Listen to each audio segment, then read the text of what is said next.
For years, I thought everyone was hurting me, until therapy showed me the truth. My name is Lana Sarova.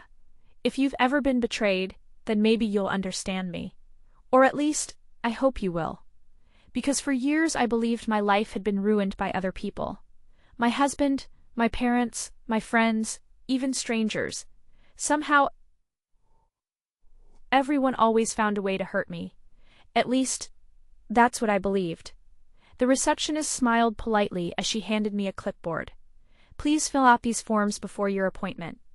I forced a smile back. Thank you. I hated being there. Not because I thought therapy was useless, but because I already knew what the problem was. I wasn't broken. Everyone around me was. My husband had stopped listening. My mother criticized everything I did. My coworkers whispered whenever I walked into the office. Even my closest friend had abandoned me when I needed her most. How much proof did anyone need? I wasn't imagining it. I had lived it. I finished the paperwork and glanced around the waiting room. A young couple sat quietly across from me. The woman rested her head on the man's shoulder. He absent-mindedly rubbed circles against her hand while reading a magazine. I looked away. Some people were lucky. Some people married someone who actually loved them. Mrs. Hart? I looked up. A woman in her early 50s stood near the hallway. She wore no white coat, no intimidating expression, just a calm smile. I'm Dr. Evelyn Carter. It's nice to meet you. I stood. It's nice to meet you too. That was a lie. I didn't want to meet her. I wanted her to agree with me. Her office didn't look like a hospital. There were bookshelves, a small plant by the window, a box of tissues on the coffee table, warm lighting, soft colors. It almost felt safe. She waited until I sat down before taking the chair across from me. Then she smiled gently. What brings you here today, Olivia? I didn't hesitate. And what do you think? I think they need it more than I do. She nodded. Not agreeing, not disagreeing, just listening. That annoyed me. I wanted a reaction. I wanted someone to finally say, "You're right," instead. She simply picked up a notebook. Tell me about your life. I smiled. Finally, someone was ready to hear the truth. Or at least, the version of it I'd spent years believing. People always say you remember the day your marriage begins. I don't. The day I remember most was the first time I truly believed my husband didn't love me anymore. It happened 3 years after our wedding. At least, that's how I remembered it. Daniel had promised he'd pick me up after work. It wasn't unusual. We only had one car back then, and my office was on his way home. At 5 p.m., I packed my bag. At 5:10, I checked my phone. Nothing. By 5:20, the parking lot outside my office was almost empty. Everyone else had gone home. I sent him a text, "Where are you?" No reply. 5 minutes later, I called. Straight to voicemail. I frowned. Typical. He forgot again? I looked up. It was Melissa from accounting. I forced a smile. I'm sure he's just busy. She tilted her head. You've been saying that for years. I laughed awkwardly. He works hard. She gave me a sympathetic smile before leaving. That smile irritated me. People always pitied me, as if they knew my marriage better than I did. By 6 o'clock, the office building was nearly empty. The receptionist smiled apologetically as she locked the front doors. Need me to call you a cab? No. My husband is coming. I said it with confidence, because I believed he would. 6:15. Still nothing. I called again. Voicemail. Again. Voicemail. Again. Nothing. The warmth in my chest slowly turned into anger. He knew I hated waiting alone. He knew. And yet, here I was. Again. When I finally got home in a taxi, it was almost 7. The living room lights were on. Daniel stood the moment I opened the door. Olivia. His face looked relieved. Not guilty. Relieved. Funny, isn't it? At the time, I thought he was pretending. Where were you? I demanded. I've been trying to... You forgot me. I didn't. I waited almost 2 hours. I know, but... You didn't even answer your phone. My phone. I don't want excuses. He rubbed both hands across his face, something he always did when he was overwhelmed. Back then, I saw it as annoyance, like my feelings were inconveniencing him. I was worried about you, he said quietly. Worried? I laughed. You expect me to believe that. If you were worried, you would have shown up. Silence. He looked at the floor for a second, then back at me. Can we talk after you've had dinner? There it was. The sentence that broke my heart. Not, I'm sorry, not, I messed up. Just, can we talk later? To me, that sounded exactly like, your feelings can wait. I walked past him without another word. I wasn't hungry anymore. I wasn't tired anymore. I just wanted to be alone. Behind the bedroom door, I cried. Because in my mind, only someone who didn't love you could forget you. And that night, I believed my husband had finally shown me who he really was. I didn't know. Some memories become larger than the truth, especially when pain is the one remembering them. Everyone always took his side when I told my mother what happened. She sighed. Not the comforting kind, the disappointed kind. You should have let him explain.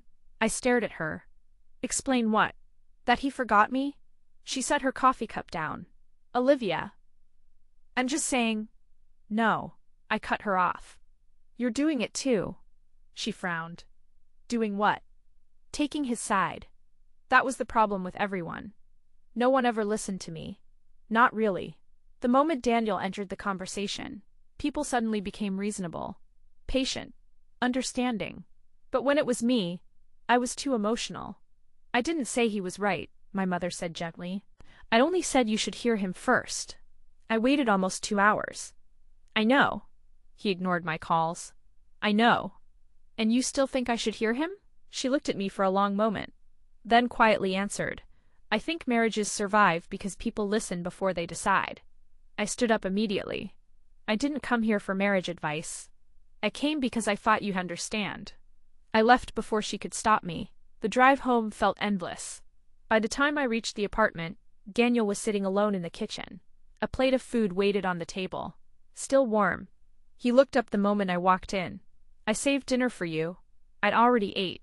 That wasn't true. I hadn't eaten anything. But somehow, watching him sit there calmly made me angrier. How could he look so peaceful after ruining my entire evening? He stood slowly. Can we please talk now? I crossed my arms. You've had plenty of time. I know. I've been trying to explain. You've been trying to excuse yourself. No. His voice remained calm. I've been trying to explain. To me, those 2 sentences meant exactly the same thing. He reached into his jacket pocket. My phone. I don't care about your phone. He stopped speaking. For a second, neither of us moved. Then he slowly lowered his hand. Okay. That one word irritated me even more. Why wasn't he fighting harder? Why wasn't he begging me to forgive him? Didn't our marriage matter enough? That night, he slept on the couch. Not because I asked him to. He simply picked up a pillow, turned off the living room light, and lay down without another word. I watched from the bedroom door. Of course. Now he wanted to play the victim. The next morning, Melissa smiled the moment she saw me. So, did he apologize? I shrugged. Not really. What happened? He kept making excuses. Melissa rolled her eyes. Then, I nodded. Exactly. She understood. Finally, someone understood. Looking back now, I often think about that conversation. Not because Melissa was cruel. She wasn't. She only knew what I told her. She wasn't agreeing with the truth. She was agreeing with my version of it. Back then, I couldn't tell the difference. 2 weeks after the night he left me waiting, things between Daniel and me felt quiet. Not peaceful. Just quiet. We still ate dinner together. We still slept in the same apartment. We still said good morning before work. But every conversation sounded like it was balancing on thin ice. Neither of us wanted another argument. At least, that's what I thought. Our 4th wedding anniversary was coming up. I told myself not to expect anything. Expectations only led to disappointment. Still, a small part of me hoped he'd surprise me. Maybe flowers. Maybe dinner. Maybe simply remembering the date. I wasn't asking for much, or so I believed. The morning arrived like any other Tuesday. Daniel kissed my forehead before leaving for work. Have a good day, you too. That was it. No smile, no mention of our anniversary. Nothing. I stared at the closed front door. Of course, He forgot. Again. By lunchtime my phone remained silent. Melissa noticed me checking it every few minutes. Waiting for someone? I forced a laugh. No, she smiled knowingly. Your husband? I shrugged. He probably forgot what today is. She frowned. Seriously, it happens. She shook her head. You deserve better. Those 3 words stayed with me all afternoon. You deserve better. Maybe she was right. At exactly 5:03 p.m., my phone buzzed. It was Daniel. Running a little late. I'll be home around 7. No heart emoji. No happy anniversary. No apology. Just a schedule. I stared at the message until the screen went dark. Then I typed, okay, nothing more. If he couldn't remember, why should I remind him? By 7:30, I had convinced myself I no longer cared. The dinner I'd cooked had gone cold. 2 plates still sat on the table. One for him, one for me. Untouched. At 7:42, the front door opened. Home. His voice sounded unusually cheerful. I didn't answer. I'm in the kitchen, I said flatly. A few seconds later he walked in carrying nothing. No flowers. No gift bag. Nothing. I looked down at my plate. That hurt more than I wanted to admit. You already ate? He asked. No. You should have. I wasn't hungry. He looked at me for a moment. You waited. I laughed quietly. What difference would it have made? He seemed confused. I thought we'd... No, I interrupted. You clearly didn't. His eyebrows pulled together. Olivia, it's our anniversary. Silence. For a second, his face didn't change. Then his eyes widened. Oh, there it was. Recognition. Too late. Far too late. I am so sorry, he said immediately. I completely lost track of. It's okay. No, it's not. It doesn't matter. It does matter. I stood up. It only matters now because I reminded you. He opened his mouth, closed it again, then quietly said, I know you're hurt. I nodded. He finally got something right. That night, I cried again. Not because of forgotten flowers, not because of dinner, but because I truly believed if someone loved you, they wouldn't need reminders. Years later, I would learn something painful. Sometimes people forget dates. Sometimes people make mistakes. Sometimes they become overwhelmed by work. None of those things automatically mean they love you less. Back then, I couldn't separate forgetfulness from rejection. To me, they had always meant the same thing. The morning after our anniversary, I woke up before Daniel. I didn't want to look at him. Not because I hated him. Because I knew the moment I saw his face, he would apologize again. And somehow, his apologies only made me feel lonelier. I quietly got dressed for work. When I stepped into the kitchen, a bouquet of white lilies sat on the dining table. I can't undo yesterday, but I'd like to spend this weekend making new memories with you. Daniel, I stared at the flowers for several seconds. Then I looked away. Too late. When Daniel walked into the kitchen, he smiled carefully. I wasn't sure if you liked lilies anymore. I do. I'm glad. Silence settled between us. I meant every word in the card. I know. I really am sorry. I know. He hesitated. So, would you like to go somewhere this weekend? I folded my arms. You forgot our anniversary. I know. And now you want to replace it. No. I want to make up for it. They're not the same thing. No. They're not. His answer caught me off guard. For a moment, I expected him to argue. Instead, he simply agreed. I picked up the flowers, walked to the trash can, and dropped them inside. Daniel didn't stop me. He just watched. Quietly, the sound of the stems hitting the bottom of the bin echoed through the kitchen. Neither of us spoke. Finally, he whispered, I'm sorry they made things worse. Made things worse? No, he had made things worse. The flowers were just flowers. At work, Melissa gasped when I told her what happened.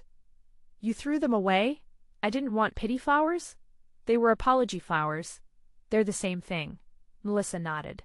I would have done the same. Her answer made me feel lighter. See? I wasn't unreasonable. Someone agreed with me.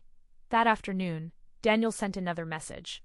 Would you still like me to pick you up today? I looked at it for almost a minute, then replied, No. I'll take a taxi. A few seconds later. Okay, let me know when you get home safely. That annoyed me. No argument? No insistence? No. Please let me make this right. Just. Okay. Sometimes. His calmness felt colder than shouting. When I arrived home, Daniel was fixing the loose cabinet door in the kitchen. You don't have to do that, I said. I know. I've been meaning to fix it. He smiled briefly before tightening another screw. I noticed it was bothering you. I didn't answer. Somehow, small acts like that never stayed in my memory. The forgotten anniversary did. The missed pickup did. The unanswered calls did. Those were the things I replayed over and over again. The rest faded. Looking back now, that might have been the beginning, not of our marriage falling apart, but of something much quieter. My mind had started collecting evidence. Not evidence of who Daniel truly was, only evidence that supported what I already believed. Every mistake became unforgettable. Every kindness became ordinary. And once I started measuring love that way, no one could ever give me enough of it. A week after our anniversary, I called my best friend. Rachel and I had known each other since college. She was the one person who always answered. At least, she used to. The phone rang. Once, twice. 3 times. Voicemail. I frowned. She was probably busy. I called again. Still nothing. Then again. Nothing. I sent a text. Call me when you're free. No response. By evening, I had convinced myself she was avoiding me. People always did eventually. At first, they listened. Then they got tired. Then they disappeared. It had happened before. Why would Rachel be any different? The next afternoon, she finally called. I'm so sorry, she said. My phone's been on silent since yesterday. I laughed softly. Sure. There was a pause. What? Nothing. No, seriously. You don't have to make excuses. Olivia. I get it. I was in meetings all day. I said I get it. Another silence. Longer this time. So, Rachel said carefully. What's going on? I didn't even ask how she was. I spent almost 40 minutes telling her everything. Daniel. The anniversary. The flowers. My mother. Melissa. The forgotten pickup. Everything. She listened quietly, never interrupting. When I finally finished, I waited. I wanted validation. I wanted her to say, "You're right." Instead, she asked, "Can I tell you what I honestly think?" My stomach tightened. Go ahead. I think... She hesitated. Daniel made mistakes. I nodded. Finally. But I also think... There it was. Another but. Or, he keeps trying? I stared at the floor. He keeps trying? Yes. The flowers. The note. The messages. The apology. He seems to genuinely regret hurting you. I laughed. Not because it was funny, because I couldn't believe what I was hearing. So you're taking his side, too? No. I'm not taking sides. It sounds like you are. I'm trying to be fair. Fair. I hated that word. People only talked about fairness when they wanted me to forgive someone. Rachel sighed. Liv, when was the last time you asked Daniel how he was feeling? I blinked. What? You've told me how hurt you are. And I understand. I really do. But, has anyone asked how he's doing? I felt something inside me harden. Why should they? I was the one crying every night. I was the one being forgotten. I was the one waiting alone. Why was everyone suddenly worried about Daniel? I didn't call to defend him, I said quietly. I called because I thought my best friend would understand me. I do understand you. No, you understand him. Liv. I have to go. Before she could answer, I hung up. For the next 3 days, Rachel didn't call. Neither did I. I kept checking my phone, waiting. She knew I was upset. If she cared, she would call first. She never did. At the time, I told myself I'd lost another friend. Years later, when I looked back, I realized something that still hurt to admit. Rachel hadn't stopped caring about me.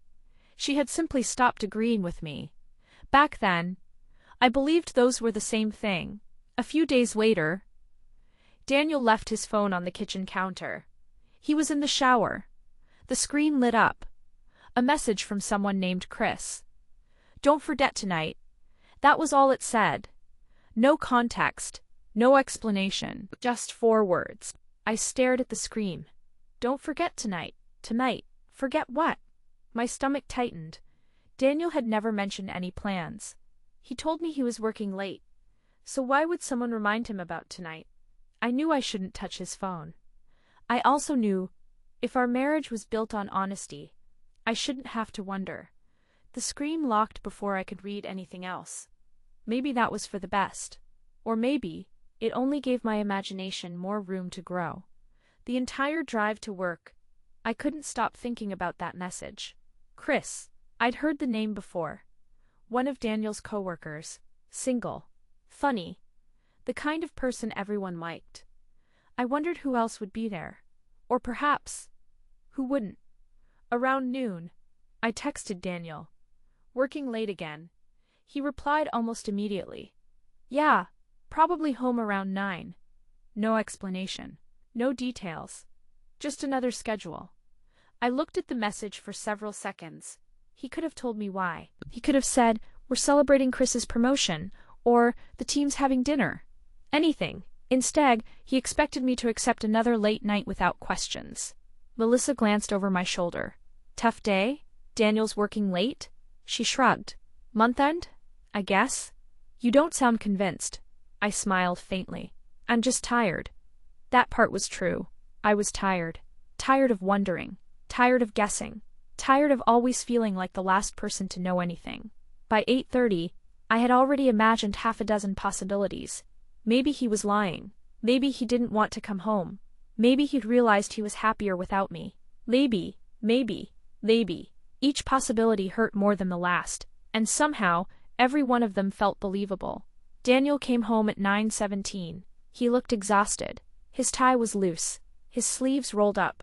The first thing he said was, "I'm sorry I'm late."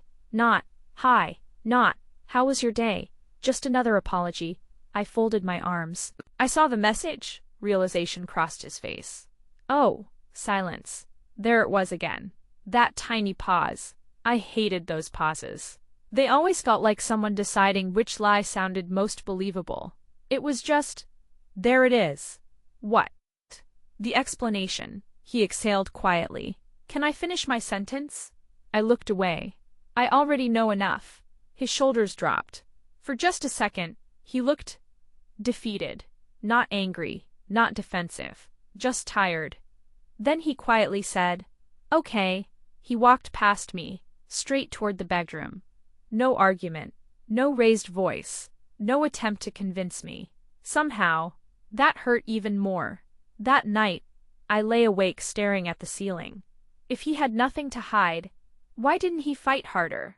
Why didn't he insist that I believe him? People fight for things they don't want to lose. Didn't they? Years later, Dr. Carter asked me a question I couldn't answer. She said, "When information was missing, why did your mind always choose the version that hurt you the most?" At the time, I thought she didn't understand me. Now I wonder if that was the first question. That quietly began unraveling the story I'd spent years writing inside my own head. I've always been closer to my father. At least, that's what I used to tell people. The truth was, my father rarely disagreed with me. My mother did. So naturally, I believed she loved me less. A few days after my argument with Daniel, Mom invited me over for dinner. I almost said no, but Dad texted first. "Your mom made your favorite lasagna." I smiled, then immediately wondered, was she trying to make me feel guilty? When I arrived, everything looked exactly the same. The family photos, the old piano, the smell of fresh bread. For a brief moment, I felt 12 years old again. Safe. Then Mom hugged me.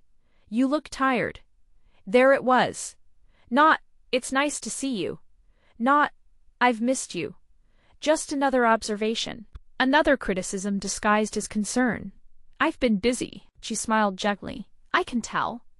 Dinner was quiet. Dad talked about baseball. Mom asked about work. Neither of them mentioned Daniel. I wondered if they'd agreed beforehand. Maybe they knew I didn't want to talk about him. Or maybe Mom had already decided she didn't want to hear my side anymore. As we cleared the dishes, she finally spoke. "How are things at home?" I shrugged. "The same." She dried another plate before answering. "Have you two talked?" "There's nothing left to say." She nodded slowly. "I see." That bothered me. Why wasn't she asking questions? Why wasn't she curious? Didn't she care? "You know," she said quietly, "sometimes silence isn't rejection." I looked at her. "What does that mean?" "It means—" She chose her words carefully. "Not everyone knows the right thing to say." I laughed. "So now we're making excuses for Daniel too." She placed the towel on the counter. "I'm not making excuses. I'm trying to understand both of you. There is no both of us." "There is." "No, there isn't." Dad walked into the kitchen just in time to hear the last sentence. "Everything okay?" I smiled immediately. "Fine." Mom smiled too. "Everything's okay." Funny, neither of us was telling the truth. On the drive home, I couldn't stop replaying the conversation. Not once did Mom say Daniel was wrong. Not once. To me, that meant she'd chosen his side. Years later, when I finally asked Mom about that night, she looked genuinely surprised. "Olivia, I wasn't choosing Daniel. I was choosing my daughter." I frowned. "What do you mean?" She reached across the table and held my hand. "I knew you were hurting, but every time I agreed with your anger, it only made your pain grow bigger. So I kept trying to make room for another possibility. At the time, I thought she was refusing to support me. Now, I think she was the only person brave enough not to feed the story I was already telling myself." The waiting room smelled faintly of lavender.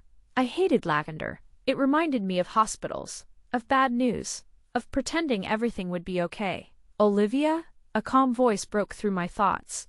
Dr. Evelyn Carter smiled warmly. "Come in." Her office surprised me. No large desk between us, no clipboard in her hands. Just 2 chairs, a small bookshelf, a window overlooking the city. It didn't feel like an office. It felt quiet. She waited until I sat down, then asked, "What made you decide to come?" I laughed softly. "My husband." She smiled. "What about him? He thinks I need therapy. And what do you think?" "I think everyone else needs therapy." That earned the smallest smile. Not amusement, recognition. As if she heard that answer before. She didn't write anything, didn't interrupt. She simply nodded. "So, tell me about your life." For almost an hour, I talked. Daniel, my mother, Rachel, work, the anniversary, the flowers, the missed pickup, everything. She barely spoke. Sometimes I wondered if she was even listening. When I finally stopped, she asked only one question. "Who disappointed you first?" I answered immediately. "My mother." No hesitation, no doubt. "My mother." She nodded. "What happened?" I leaned back. "I was 8. My little brother broke my grandmother's vase. My mom blamed me. I kept telling her I didn't do it. She didn't believe me. I remember standing there crying, while she defended him. The room became quiet. I expected sympathy. Instead, Dr. Carter asked, "What happened next?" I frowned. "What do you mean?" "After that, I don't know." "You don't know? Or you don't remember?" I blinked. "I wonder, no," I plained. "I wanted," I silence. "I went to my room," she nodded. "And then," I cried. "And then," I sighed. "I don't know." "And then?" Why did she keep asking? Nothing happened after that. Nothing important. I would have remembered. Wouldn't I? I closed my eyes. For the first time in years, I tried to remember what came after the crying. Not before. After. There was a sound. A knock. Soft. Almost hesitant. Then, the bedroom door opened. Very slowly. Someone walked in, holding a mug. Warm milk. My chest tightened. I could almost smell it. Vanilla. My mother always added vanilla. She sat beside me, didn't say anything. She simply stroked my hair. For a long time. My eyes opened. Dr. Carter looked at me gently. "What did you remember?" "My mom came to my room." My voice sounded strange, as though I were saying something I wasn't supposed to know. "What did she do?" "She sat beside me. And she held me." The words barely escaped my mouth. Silence. Long. Comfortable. Finally, Dr. Carter asked, "When you told me that story earlier, Why do you think you stopped? Remembering before that part. I looked down at my hands. I don't know, she nodded. I don't know either. And today isn't about finding the answer. It's only about noticing that there was more to the story than you first remembered. I didn't cry, not then.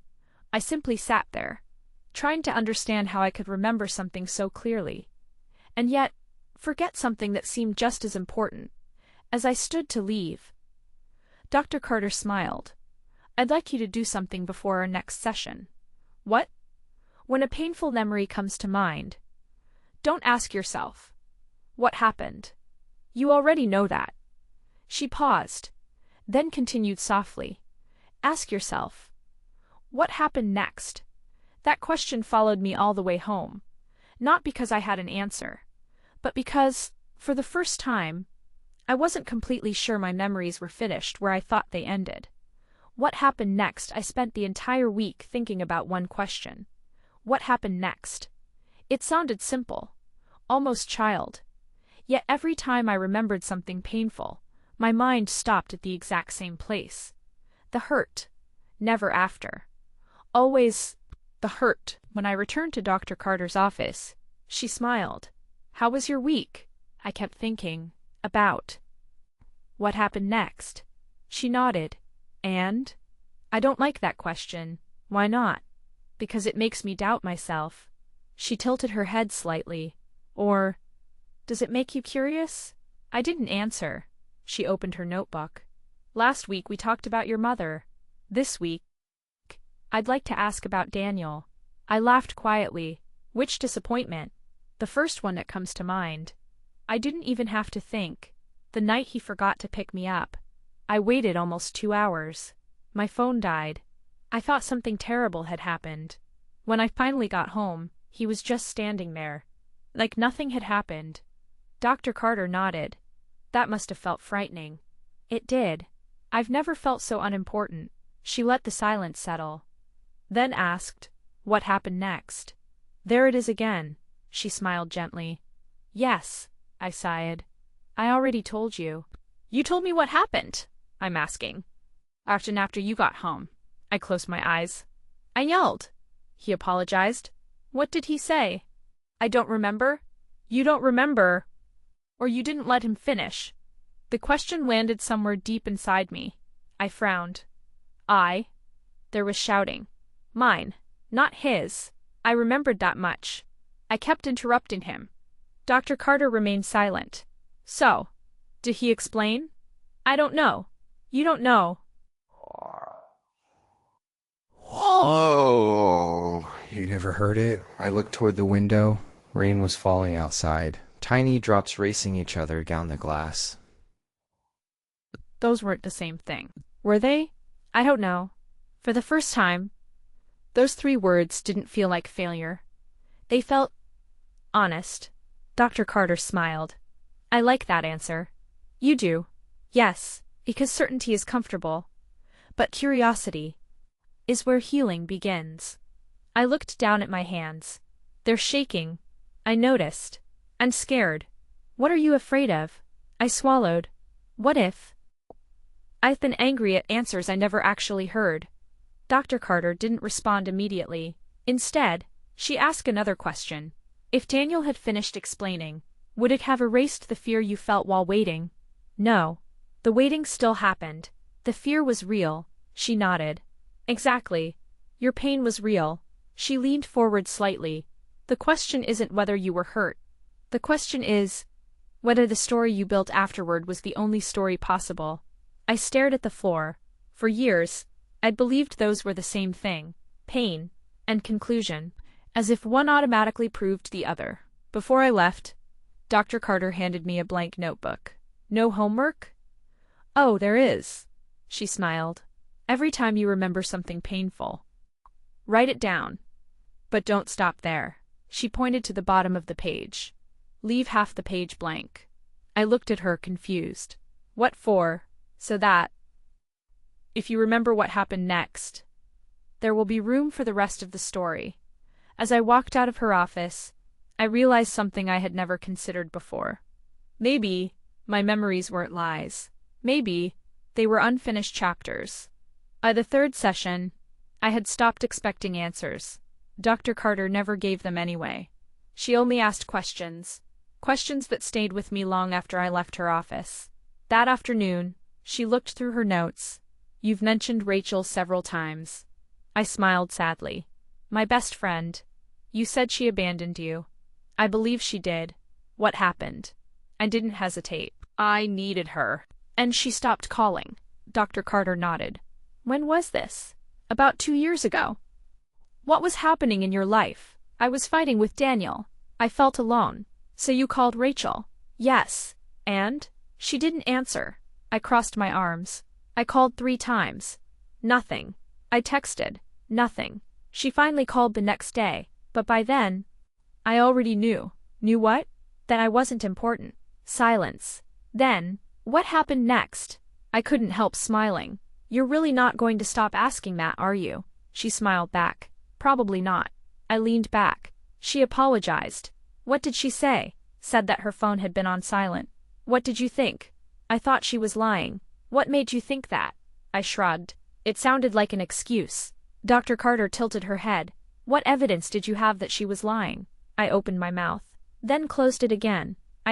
I don't know." "You said it sounded like an excuse." "Is sounding like an excuse the same as being one?" "No." She wrote something down. "Not much. Just one line." "What happened after she apologized?" "She listened." "For how long?" "A while." "How long?" "I don't know. Guess." "Maybe 40 minutes." Dr. Carter looked up. "So, for 40 minutes, Rachel listened to you." I nodded. "Without interrupting?" "Yes." "Without hanging up?" "Yes." "Without telling you to stop?" "No." Another pause. Then she asked, "What made you feel abandoned?" I answered immediately. She disagreed with me. The room became very quiet. Even I was surprised by how quickly the words came out. Dr. Carter didn't react. She simply repeated them. "So, you felt abandoned." Because she disagreed. She said. Daniel kept trying. And hearing that hurt. "Yes." "What if?" Dr. Carter spoke carefully. "Rachel believed your pain, but not your conclusion." I frowned. "What do you mean?" "What if she believed you were deeply hurt, while also believing Daniel still loved you?" I stared at her. Could those two things exist together? I'd never thought about it. In my mind, if someone believed Daniel loved me, then they couldn't possibly understand my pain. Dr. Carter leaned forward slightly. "Olivia, have you ever comforted someone without agreeing with everything they believed?" I thought for a moment. Then, a memory appeared. My younger cousin. She'd been 13. Her best friend hadn't invited her to a birthday party. She cried for hours. She kept saying, "Nobody likes me." I remember hugging her, telling her, "Not being invited doesn't mean nobody loves you." I blinked. Dr. Carter noticed. "What did you remember?" I told her she wasn't alone. "Were you agreeing with her?" "No. I knew people loved her." "So, were you comforting her? Or arguing with her?" "Comforting." She smiled gently. "Is it possible Rachel was trying to do the same thing for you?" I felt something shift inside me. Small, almost impossible to notice. But it was there. I never thought about it like that. Dr. Carter nodded. "I know." Before the session ended, she asked one final question, one I carried with me for days. "When someone doesn't agree with your conclusion, does that always mean they don't care about you?" For the first time, I didn't answer immediately, because for the first time, the answer wasn't as obvious as I'd always believed. 2 weeks passed. Life continued. Work, home, therapy, sleep, repeat. Then, on an ordinary Saturday afternoon, I saw Rachel. I almost didn't recognize her. She was standing in the cereal aisle of a grocery store, reading the back of a box. Her hair was shorter. She looked older, not in years, in life. For a moment, I considered turning around, pretending I hadn't seen her. It would have been easier. Then, she looked up. Our eyes met. Neither of us moved. She smiled first, a small smile, careful, almost uncertain. "Hi." I swallowed. "Hi." For a few seconds, neither of us spoke. The shopping carts between us felt strangely enormous, as if 2 years could somehow fit inside that tiny space. Finally, Rachel laughed softly. This is awkward. I smiled despite myself. Yeah, she looked at me for a long moment. You look good. So do you. You don't have to lie. I laughed. Neither do you. For the first time, the silence felt familiar. Not uncomfortable. Just familiar. Rachel glanced down at her cart, then back at me. I've missed you. 3 simple words. They hit harder than any apology ever could. I stared at her. You missed me. She frowned slightly. Of course I did. My chest tightened. I thought, you hated me. Rachel looked genuinely confused. Hated you? No. Liv. I was heartbroken. Heartbroken. Not angry, not relieved. Heartbroken. I almost called you, she admitted quietly. So many times. My voice came out barely above a whisper. Why didn't you? She smiled sadly. Because after our last conversation, I thought you needed space. I didn't want to pressure you. I felt my throat tighten.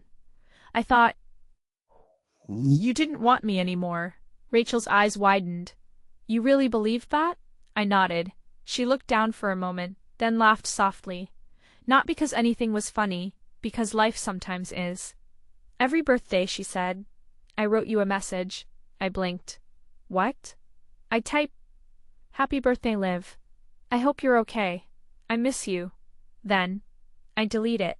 I could barely breathe. Why? She looked directly into my eyes. Because I thought, if you wanted me back, you would have texted me first. Neither of us spoke. 2 years. Gone.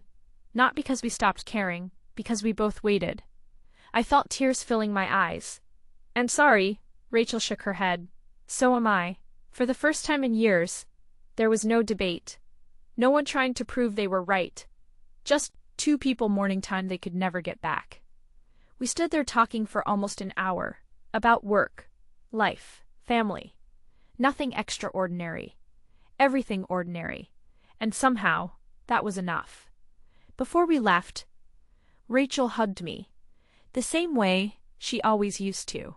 Tight. Warm. Safe. As I drove home, I heard Dr. Carter's voice in my mind. When someone doesn't take the first step, does it always mean they stopped caring?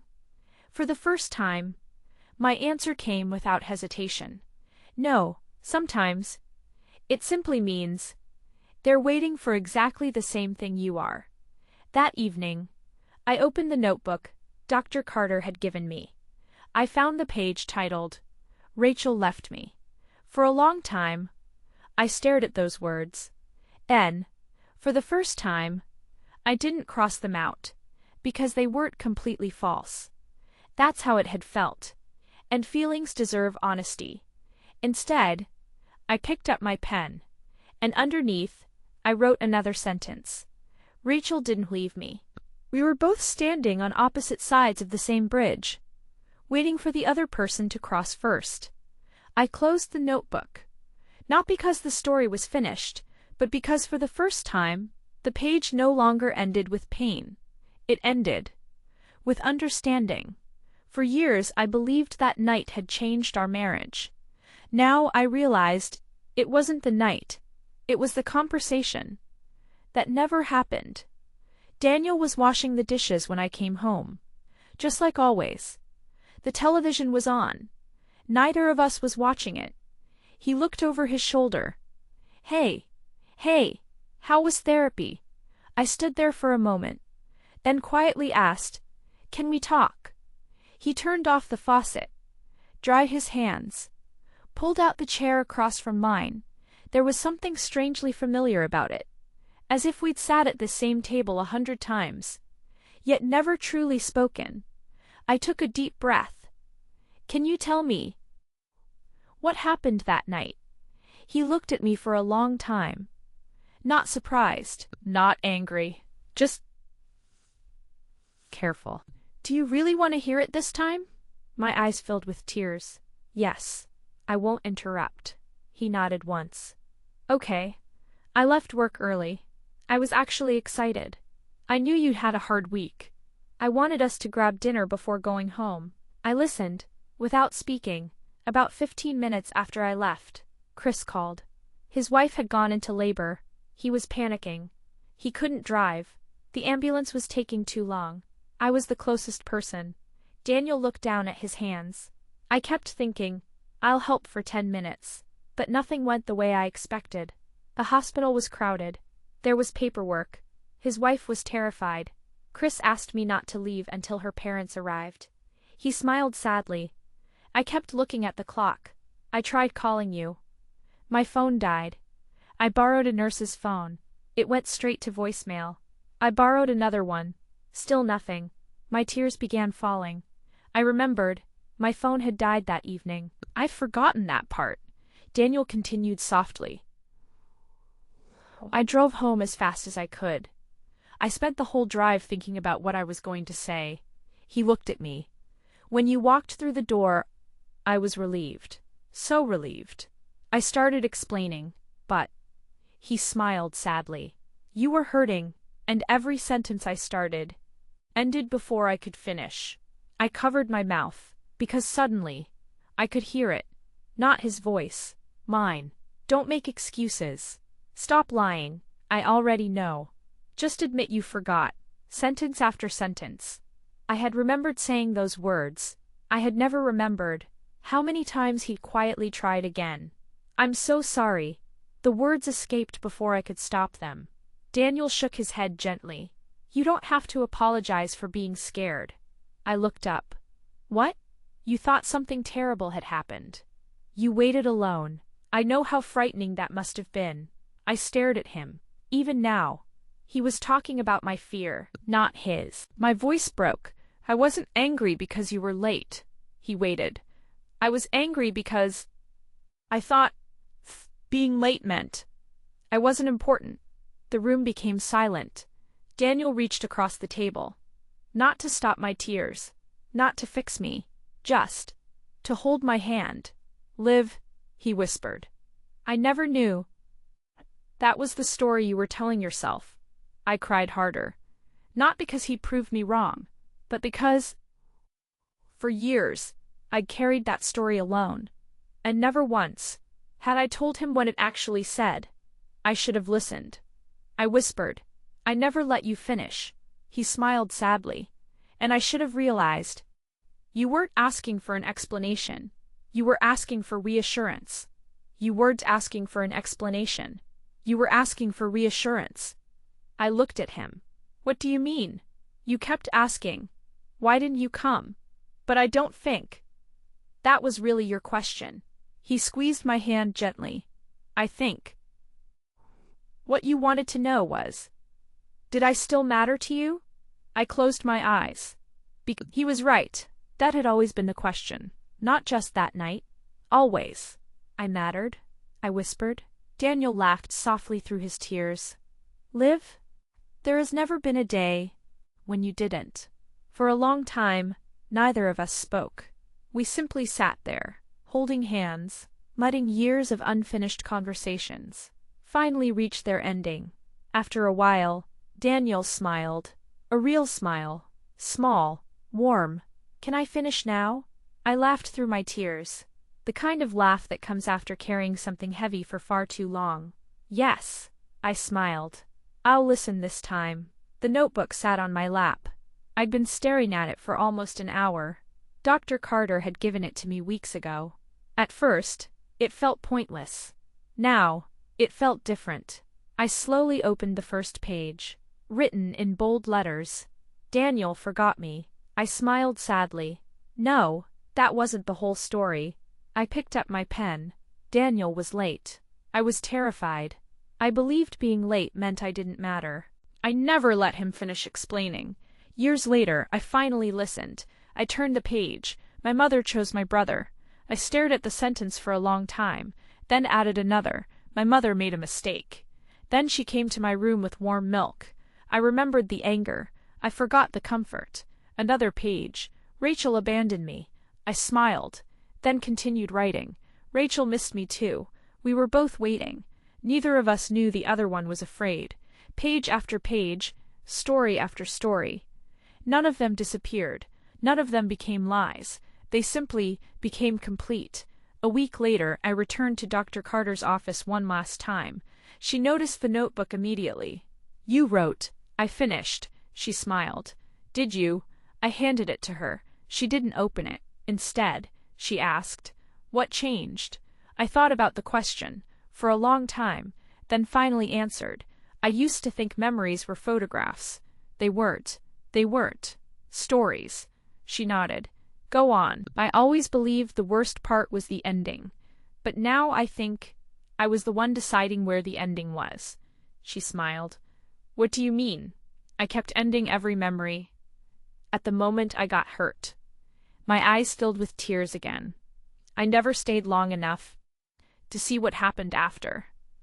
Dr. Carter didn't speak. She simply let the silence breathe.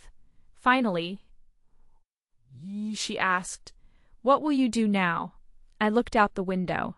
The city looked exactly the same. Cars, people, traffic. Nothing had changed. Except me. "I think I'll keep asking." "Asking what?" I smiled. "What happened next?" She smiled back. "I think that's a beautiful place to begin." When I stood to leave, I paused at the door. "There is one thing I still don't understand." "What is it?" "Why didn't you ever tell me I was wrong?" Dr. Carter laughed softly. Not because the question was silly, because she'd been waiting for it. "I couldn't." "Why?" "Because you weren't." I frowned. "You really did wait alone. You really were frightened. You really felt forgotten." She paused, then continued gently. "The feelings were never wrong." She looked at me with the same calm kindness she'd shown from the very first session. "The only thing we questioned was the meaning you gave them." Something inside me settled.